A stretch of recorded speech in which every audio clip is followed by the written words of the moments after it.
UTV network. And you are with UTVI.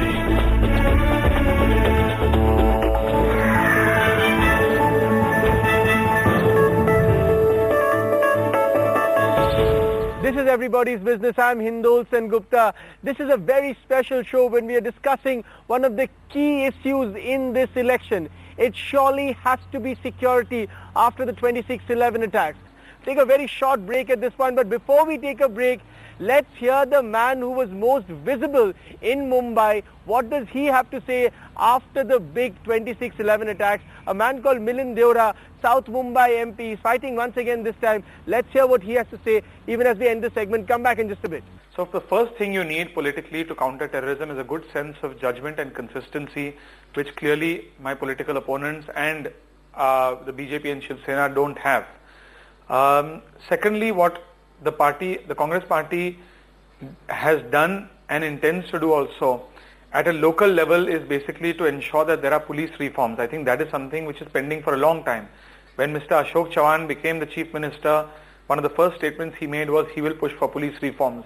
And that will be something that will definitely happen once these elections are over. We will find the political will to implement that, to ensure that our police function in an unbiased, professional manner. The second thing is, one can't expect what happened on 26/11 to be an attack only on Mumbai. It was not an attack on the 15 million people living in this city. It was an attack on the 1 billion people living in India. And essentially what needs to be done, which the Congress party has done, is improving intelligence at a national level, improving coordination between central agencies like the Coast Guard, like the Navy, and of course Coastal Police and other departments.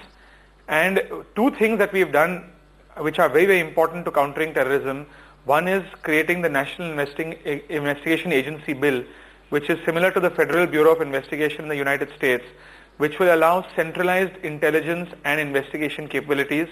And the second is that in cities like Mumbai and in other cities around the country, we've created a NSG-style commando battalion. In Mumbai, it's called Force 1.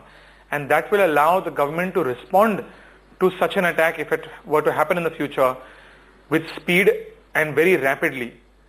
And these are two things that the government has already undertaken. But of course, the main thing is, I think, at a state level, police reforms.